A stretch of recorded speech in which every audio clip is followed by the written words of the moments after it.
Hello, UPSC aspirants. I welcome you all to today's editorial analysis, that is 15th of May. So, in these editorial analysis, we discuss important articles from The Hindu, Indian Express, and sometimes from Life Mint as well. I discuss these editorials in a concise and crisp manner and also do some value addition from my side. So, let's start.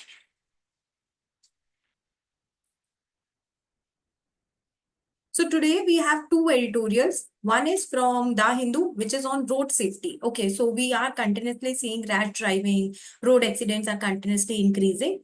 So in this editorial, it is being discussed what are the causes of increasing road accidents. Okay, what are the causes that the number of vehicular population, that is the population that is using cars or two-wheelers, etc., that is increasing. So what is the reason for that? And then the writers, they have also suggested a strategy how to what is the way forward to road safety. Okay, that is what are the approaches that we can have, and there are some initiatives, national initiatives, that have also been discussed that are taken by the government to ensure road safety. Okay, then another editorial we have from the Indian Express from the explained page. It is regarding the technology that is used in Operation Sindoor. So Operation Sindoor was a successful operation, okay, and it is lauded for using indigenous technologies in it, and there was a lot of technological advancement of India over Pakistan that made us make Operation Sindoor a success. So first of all, this editorial has been discussed as a UPSC answer. Next one, which is technology in Operation Sindoor, that I have just given you the points and I will explain it. Okay. Now, road safety is both a public health and developmental priority. Okay. So road safety is necessary, first of all, to ensure public health. Okay. So that people are fine. And also it is necessary, proper roads are necessary to ensure connectivity, to ensure economic growth. In light of the rising vehicular population and road accidents in India, discuss the causes and measures taken to ensure road safety. So we will be discussing the causes for increasing road accidents, for increasing vehicular population, and also what are the measures that have been taken, and also we will suggest a way forward. So first of all, to begin with the answer, you can either start with a recent incident of some road accident, or you can give some statistics. So India is witnessing an inflection point in urban mobility. So the point is that more and more people are moving to the urban areas, which is increasing the vehicular population and also the number of road accidents, where economic growth, urbanization and motorization are leading to an alarming rise in road fatalities. तो road फैटिलिटीज क्यों बढ़ रही है? क्योंकि ज्यादा लोग vehicles use कर रहे हैं, ओके, ज्यादा अर्बनाइजेशन हो रहा है, इकोनॉमिक ग्रोथ पर हम फोकस कर रहे हैं, जिसकी वजह से गाड़ियां ज्यादा चल रही हैं रोड पर, which is leading to road fatalities. As per government data, 1.68 lakh people die in road crashes in 2022. Okay, so यहाँ पर ये जरूरी नहीं है कि आप पूरा ऐसे 1.68 याद रखें. अगर आप अप्रोक्सीमेटली 1 लाख याद रखेंगे, that will also be fine. कि गवर्नमेंट डेटा के हिसाब से 2022 में 1 लाख लोग मरे due to road crashes, translating to 12.2 deaths per 1 lakh population, which is one of the highest globally. Now, अगर हम देखें why road safety is very important, because we provide right to life under Article 21. So this also aligns with our constitutional principle of Article 21. Right to road safety flows from Article 21, the right to life, जो कि mandate करते हैं कि every citizen, including pedestrians, cyclists, public transport users, should be able to use public roads without risk of death or injury. Okay, तो जो pedestrians है, cyclist है, वो आर्टिकल 21 से जो उसका implicit meaning आ रहा है, वो आ रहा है कि हर कोई public roads safely use कर सके. This frames road safety not merely as a technical issue but a human right and public good. Okay, so यहाँ पर जो road safety की बात हो रही है, ये सिर्फ इसकी बात नहीं हो रही है कि जो vehicles की आपस में like accidents हो जाते हैं. It is also talking about the pedestrians, cyclists, etc. Now, causes क्या है vehicular population और road accidents बढ़ने के? तो first is rapid urbanization, फिर unplanned cities. जितनी अनप्लान्ड सिटीज होती है उतना ज्यादा कंजेशन होता है, कंजेशन होता है तो ट्रैफिक होता है, ट्रैफिक की वजह से लोग जल्दी में होते हैं, इधर उधर से गाड़ियां निकालते हैं, जिससे कि एक्सीडेंट होने के चांसेस ज्यादा होते हैं। जैसे कि जो लोग में भी दिल्ली में रहते हैं वो देखते होंगे कि सुबह सुबह जो मॉर्निंग ऑफिस आवर्स होते हैं उसमें कितना ज्यादा मतलब रश रहता है। Okay, so by 2047 nearly 50% of India population will be urban. ये डेटा तो आपको याद करके ही रखना है, ये आपको अर्बनाइजेशन काफी जगह आपको ये यूज कर सकते हैं कि 2047 तक 50% जो इंडिया की पॉपुलेशन है वो अर्बन एरियाज में शिफ्ट हो जाएगी। हाउएवर, जो अर्बन इंफ्रास्ट्रक्चर है, लोग तो सब जा रहे हैं कि हाँ हमें बाहर जाना है पढ़ने, हमें बाहर जाना है सर्विस कर नौकरी करने, ओके जॉब करने, हमें बाहर जाना है, हमें घूमने बाहर जाना है, बट क्या अर्बन इंफ्रास्ट्रक्चर उस लेवल पर बढ़ पा रहा है? I don't think so. Okay, so urban infrastructure is not keeping pace, जिसकी वजह से अनरेगुलेटेड ट्रैफिक ग्रोथ होती है। Example Gurugram and Bengaluru. बेंगलुरु में in fact like there is a relative of mine जो बैंगलोर में रहते हैं। ओके, सो वो अपनी कार बाहर निकालते ही नहीं है, क्योंकि बैंगलोर में first of all there is a lot of traffic. 10 minute के रास्ते के लिए आपको आधे घंटे लग जाएगा, हो सकता है इससे ज्यादा भी लग जाए। अपार्ट फ्रॉम दैट अगर आप जा भी रहे हो तो उसके बाद वहां पार्किंग की स्पेस ही नहीं है। So this is on unplanned urbanisation. तो बेंगलुरु जहां पे massive congestion due to unchecked vehicular growth and inadequate mass transit. Mass transit मतलब public transport. Okay, public transport भी अगर आप इतना ज्यादा फैसिलिटेट नहीं करोगे तो अब पब्लिक ट्रांसपोर्ट है नहीं लोगों के पास, तो कैसे तो जाएंगे ही कहीं भी जाना है तो। So they will use their private vehicles. On the other hand अगर पब्लिक ट्रांसपोर्ट है, एक बस चल रही है उसमें काफी लोग बैठ सकते हैं, मेट्रो चल रही है, मेट्रो तो ट्रैफिक भी क्रिएट नहीं करती है। Okay, so such public transport you should promote. Motorisation without mobility planning. तो व्हीकल रजिस्ट्रेशन जो है वो ग्रो किए 5 करोड़ से 30 करोड़ 2021 से लेकर 2022। एक साल में 25 करोड़ व्हीकल्स बढ़ गए। ओके, जो कि दिखा रहा है कि ठीक है लोगों की इनकम बढ़ी, लेकिन जो पब्लिक ट्रांसपोर्ट सिस्टम है and also it is showing कि पब्लिक ट्रांसपोर्ट सिस्टम इतना अच्छे से प्लान नहीं था, इसीलिए लोग अपना प्राइवेट व्हीकल प्रेफर कर रहे हैं। Example, India ranks among the top 5 markets globally in automobile sales but has low public transport penetration in tier 2 and tier 3 cities. तो पब्लिक ट्रांसपोर्टेशन है वो टीयर 2 और टीयर 3 सिटीज में इतना पेनिट्रेट ही नहीं है। For example, I come from Gwalior. Okay, तो ग्वालियर में क्या है कि पब्लिक ट्रांसपोर्ट इतना ज्यादा नहीं है, तो वहां के लोगों के लिए मेट्रो भी it is something like it is not a means of transport. एक मेट्रो भी उनके लिए ऐसा लगता है हम मेट्रो में बैठ के आए। Okay, so that is something that is there. तो वहां पर इतना ज्यादा पब्लिक ट्रांसपोर्ट नहीं क्या कहते हैं किया जा रहा है, दैट इज वाई। इसलिए अभी जब पब्लिक ट्रांसपोर्ट है नहीं लोगों के पास, ठीक है, तो लोग अपना प्राइवेट व्हीकल ही प्रेफर करेंगे। Neglect of vulnerable road users. Okay, so according to Ministry of Roadways, over 60% of road crash victims are vulnerable users. Vulnerable users मतलब जनरली हम ऐसे कहते हैं ना, जैसे हाईवे पे जा रहे हैं, अरे वो ट्रक है उससे बच के रहो, तुम उसका तो कुछ नहीं बिगड़ेगा, तुम्हारा बिगड़ जाएगा, ऐसा कहते हैं ना। So that is what is written over here कि vulnerable users pedestrian, cyclist, two wheeler riders. अगर एक टू व्हीलर और फोर व्हीलर के बीच में एक्सीडेंट हो रहा है तो नुकसान किसका होगा? टू व्हीलर वाले का ज्यादा होगा। Okay, in Delhi alone pedestrians account for nearly 40% of all road fatality. अगर इसको हमें सब्सटैंशिएट करना है with the help of a data, so we have कि दिल्ली अकेले में पेडिस्ट्रियंस जो लोग पैदल चलते हैं रोड पे, ओके, जैसे कि आप यहाँ पे देखते होंगे थोड़ा ट्रैफिक बढ़ा, लोग फुटपाथ पे आके चला रहे हैं गाड़ियां, तो पेडिस्ट्रियंस जाए कहाँ? तो 40% रोड फर्टिलिटीज पेडिस्ट्रियंस की हो रही है। Okay, then poor road engineering and design defects. तो प्रॉपर फुटपाथ नहीं है, लाइटिंग नहीं है, लाइटिंग नहीं होगी पता चला कोई रोड पे चल रहा है दिखाई नहीं। Okay, then inadequate signage, unsafe intersections etcetera. India has 5000 plus identified black spots. Black spots मतलब जहाँ पे ये चीजें नहीं है, लाइटिंग नहीं है, फुटपाथ नहीं है अच्छे से। फिर कई बार क्या होता है, लोग भी इतने ज्यादा कॉम्पिटेंट नहीं होते, क्योंकि जैसे अगर ड्राइविंग लाइसेंस चाहिए तो इतनी ज्यादा हमारे यहाँ तो कोई इतना चेक होता नहीं है कि आपको पूरी प्रॉपर चलानी आती है गाड़ी की, नहीं आती है। तो driver training system has been weak leading to widespread unskilled और रेकलेस ड्राइविंग। फिर WHO report found that over 30% of Indian drivers never receive formal training. Law enforcement भी वीक है हमारे यहाँ, स्पीड लिमिट्स वगैरह इतनी ज्यादा नहीं एनफोर्स की जाती हैं। Drunken driving loss, helmet compliance. Helmet कब लगाते हैं हम? जैसे हमें दिखता है, अरे दूर से दिख रहा है कि अरे वहां पे पुलिस वाला है, चलो अब लगा लेते हैं। ओके, तो global status report on road safety notes India enforcement rating as low for all 5 की रिस्क फैक्टर। ओके, तो यहाँ पर अगर आप देखेंगे तो हर पॉइंट पे मैंने एक एग्जांपल दिया है, but it is not necessary कि आप हर पॉइंट के साथ दें। अगर आपने 6 पॉइंट्स दिए हैं, 3 पॉइंट्स के साथ आप दे सकते हैं। Then another thing that is there is कि मैं यहाँ पे ज्यादा इसलिए देती हूँ क्योंकि आप लोग पहले भी काफी एग्जाम्स देकर आ रहे होंगे, उसमें आपने देखा होगा कि जब 10 चीजें याद करके जाते हैं तब 5 याद रहती है। That is why I give you more content.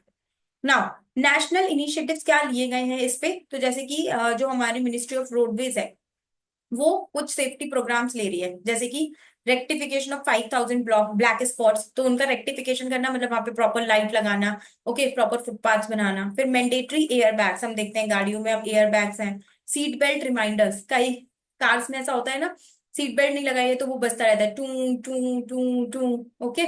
उसमें भी मैंने देखा है काफी लोग कहते हैं कोई बात नहीं 100 बार बजेगा और फिर बंद हो जाएगा, बट सीट बेल्ट नहीं लगाएंगे हम।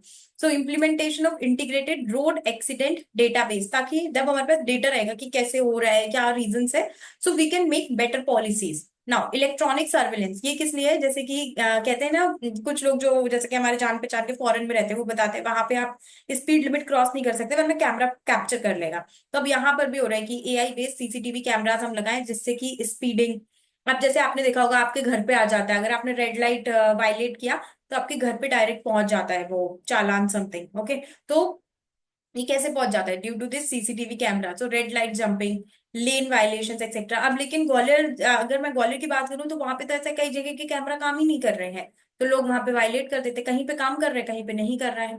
देन ड्राइविंग लाइसेंस रिफॉर्म्स चाहिए हमको, ओके, ड्राइवर ट्रेनिंग सेंटर्स लेके आओ, ऑटोमेटेड टेस्टिंग ट्रैक्स लेके आओ, digital driving licence validation via apps like DigiLocker. Then motor vehicles act में हमने अमेंडमेंट किए, जैसे कि स्टिफर पेनल्टीज लेकर आए और कंपनसेशन वगैरह दे रहे हैं विक्टिम्स को। नाउ वे फॉरवर्ड, एक सेफ सिस्टम अप्रोच है जो कि स्वीडन में भी लगाई जाती है, दैट इज कि जो वो एक्सेप्ट कर रही है सबसे पहले तो कि जो ह्यूमन एरर है वो इनएविटेबल है, ओके। तो फिर इसमें क्या करना है, हमें रोड्स और व्हीकल्स को ऐसे डिजाइन करना है ताकि मिनिमम फेटल आउटकम्स हो। देन पेडिस्ट्रियन और साइक्लिस्ट सेफ्टी को ये जो सेफ सिस्टम अप्रोच है प्रायोरिटाइज करते हैं, जैसे कि Sweden adoption of median barriers roundabout reduce fatalities by 30 to 50% in high risk Jones.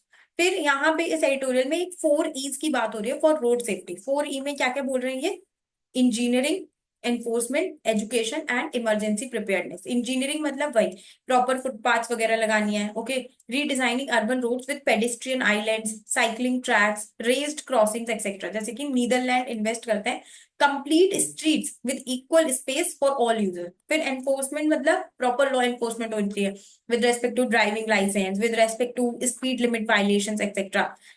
Strengthen traffic police capabilities with AI, drones, real time data. Example जैसे कि सिंगापुर यूज करता है digital traffic control centres. Then educate करना है, सबसे बड़ी बात है कि लोगों में अगर अवेयरनेस पहुंच जाए ना तो ये सब इतना करने की जरूरत नहीं है कि पुलिस से फिर एआई से, अगर आप में खुद ही अवेयरनेस है कि ऐसा करने से कि आपके लिए ही गलत हो रहा है, ओके, कल को आप भी एक पेडिस्ट्रियन हो सकते हो। सो दैट इज दैट, तो सबसे पहले लोगों को अवेयर करना है हमको, जैसे कि न्यूजीलैंड का रोड सेंस स्कूल प्रोग्राम, उसने दिखाया है कि लॉन्ग टर्म बिहेवियरल इम्पैक्ट हो सकता है। तो इंडिया भी न्यूजीलैंड, सिंगापुर, स्वीडन इन सबसे सीख सकती है। फिर इमरजेंसी केयर, तो वो क्या एक हम बताते हैं ना कि जैसे कोई एक्सीडेंट हुआ तो जो विक्टिम है अगर 1 घंटे के अंदर हम उसको हॉस्पिटल ले गए तो उसकी जान बच सकती है, तो वो गोल्डन आवर रिस्पॉन्स हमें बहुत क्विक करना है उसको, okay.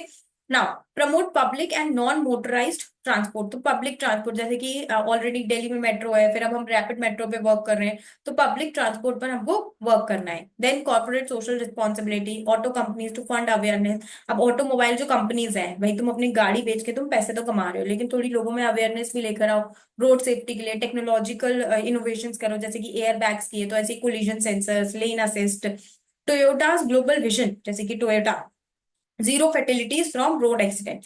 Then road safety infrastructure में हमें इन्वेस्ट करना पड़ेगा, as per world bank $109 billion over 20 years can reduce. तो वर्ल्ड बैंक बोल रहे हैं कि अगर आप इन्वेस्ट करोगे, तो जैसे आपको ये वर्ल्ड बैंक का डेटा नहीं पता है but at least you know that world bank has said investment in road infrastructure can reduce deaths और deaths due to road accidents, okay. तो एटलीस्ट आप इतना तो लिख सकते हो, every 1 rupee spent on road safety yields ₹4 in economic returns, तो ये हमारी इकोनॉमी के लिए भी अच्छा है।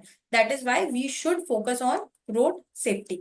Now at last, road safety कोई लग्जरी नहीं है, it is a fundamental right, it is a public good, developmental imperative है, मॉरल नेसेसिटी है।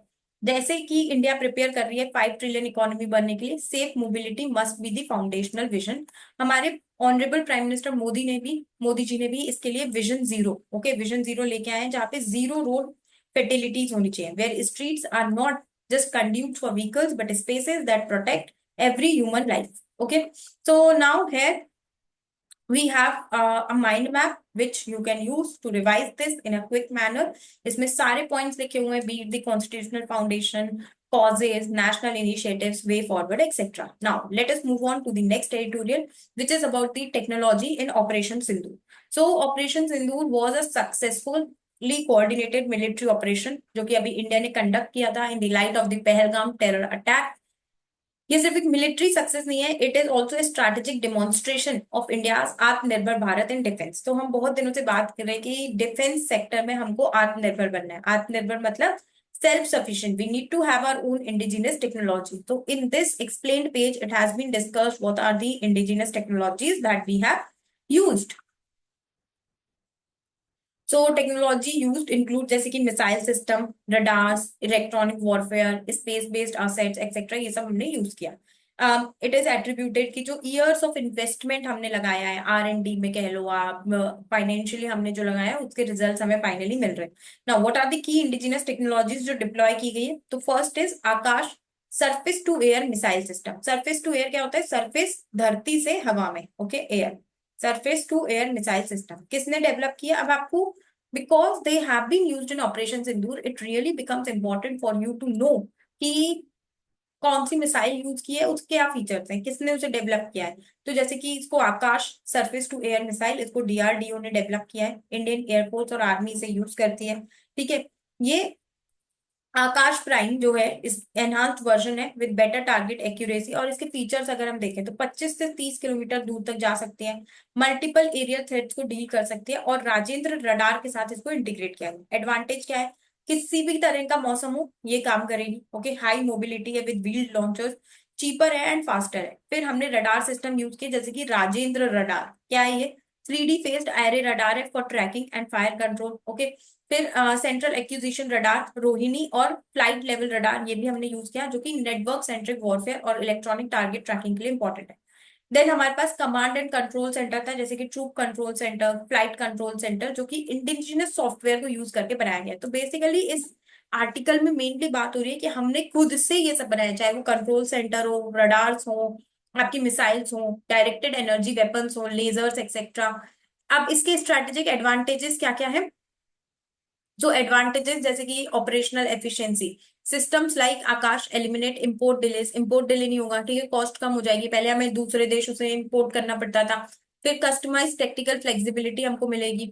Suitable for diverse terrains, plains से लेके हाई एल्टीट्यूड एरियाज तक ये हमारे लिए रहेगी. ओके, सुटेबल रहेगी. फिर Akash NG being develop for longer range. अभी आगे हम आकाश एनजी, ओके, नाग भी डेवलप कर रहे हैं, लॉन्गर रेंज और बेटर टारगेट.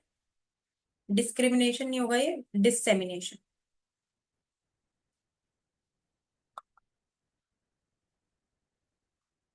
ओके. नाउ इससे भारत की टेक्नोलॉजिकली भी हम इंडिपेंडेंट हो रहे हैं. अब हम खुद दूसरे देशों को बल्कि मिसाइल बेच सकते हैं. ओके. सो ग्लोबल सप्लाई चेन्स पे रिलायंस कम कर रहे हैं, हमें जैसा वेपन चाहिए हम खुद ही बना लेंगे. फिर कॉन्फ्लिक्ट में हमें रेजिलियंस मिलेगा. ओके, अगर हमें कभी भी किसी से लड़ना है. ग्लोबल कंपैरिजन अगर हम देखें तो आकाश की कैपेबिलिटीज ये कंपेयर की जा सकती है विद वेस्टर्न सिस्टम जैसे कि इसराइल का स्पाइडर, रशिया का टॉर M2. हाउएवर आकाश जो है वो और ज्यादा कॉस्ट इफेक्टिव है इंडियन टेरेन, क्योंकि हमने इंडिजिनसली बनाया, हमने अपने टेरेन को देखते हुए बनाया, तो हमारे लिए और ज्यादा ये इफेक्टिव है. दूसरे डेवलपिंग नेशंस के लिए भी ये एक एग्जांपल सेट करता है कि आप भी डिफेंस इंडिजिनाइजेशन की तरफ बढ़ सकते हो. नाउ इसमें इंस्टीट्यूशनल्स का क्या क्या रोल है जैसे कि DRDO, ISRO, okay, armed forces, इन सब ने एक मेजर रोल प्ले किया है in building these indigenous system. लेकिन अभी चैलेंजेस क्या क्या है? अभी और हमें प्रोडक्शन स्केल अप करना है, आकाश नाग पे हमें अपग्रेड करना है, साइबर सिक्योरिटी प्रोटोकॉल स्ट्रेंथन करने हैं, और प्राइवेट सेक्टर पार्टिसिपेशन को बढ़ाना है. Now conclusion, operation Sindoor prove करता है कि इंडिया का जो इन्वेस्टमेंट है डिफेंस टेक्नोलॉजीज में, it is a success. Okay, tech enabled multi domain warfare, इन सब पे ये हमें हमारी कैपेबिलिटी दिखा रहा है. And it marks a milestone in realising PM Modi's vision of Atmanirbhar Bharat in national defence. Okay. So this was all about today's editorial analysis. I hope you all are enjoying this breakdown. अगर आपको ये videos अच्छे लग रहे हैं, so do like, share and subscribe.